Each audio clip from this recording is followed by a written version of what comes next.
अमचन music की शानदार प्रस्तुति।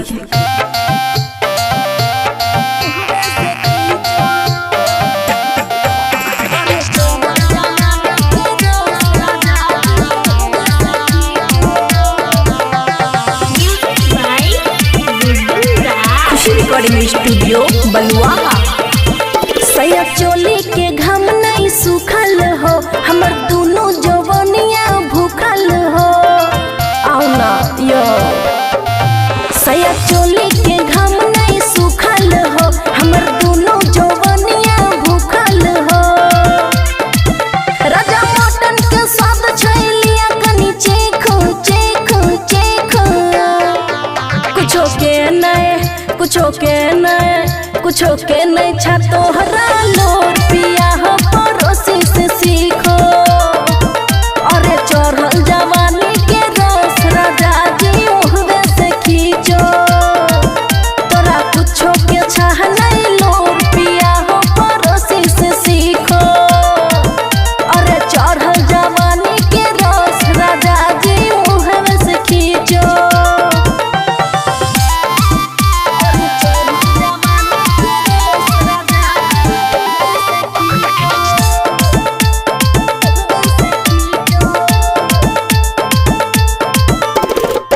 सर से लेके पाँव तक होया गुद गुदी, काम नहीं करैया बुद्धि। हमरा के चाही सैया बेड वाला प्यार हो, नहीं ता बोले बाजू नहरा से यार हो। सैया पलंग के पवा आज टूटे दहो, नहीं ता दूसरे के मजा आज लूटे दहो। अरे प्यार के अच्छो सैया ढोरी पे लेको लेको लेको। कुछो के नए छा तोरा लोर पिया हो पड़ोसी से सीखो। अरे चढ़ल जवानी के रस पिया हो मुहवे से खींचो। तोरा कुछो के छा नहीं लोर पिया हो पड़ोसी से सीखो।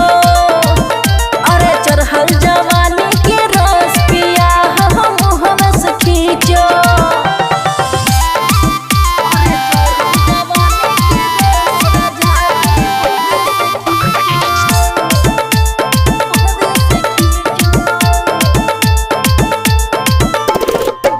हमरा तो ऐठै छै भीतर से मनावा हो, खोजै छै लोभ वाला सैया हो।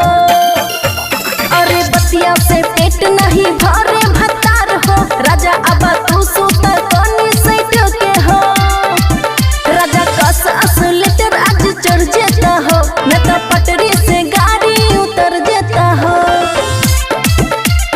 राजा पर कासली हो मुहबे में दबी दबी दबी दबी दबी दबी। कुछो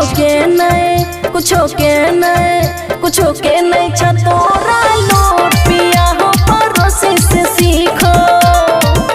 अरे चढ़ल जवानी के रस पिया हो मुहवे से खींचो। कुछो के नए छा तोरा लोर पिया हो पड़ोसी से सीखो।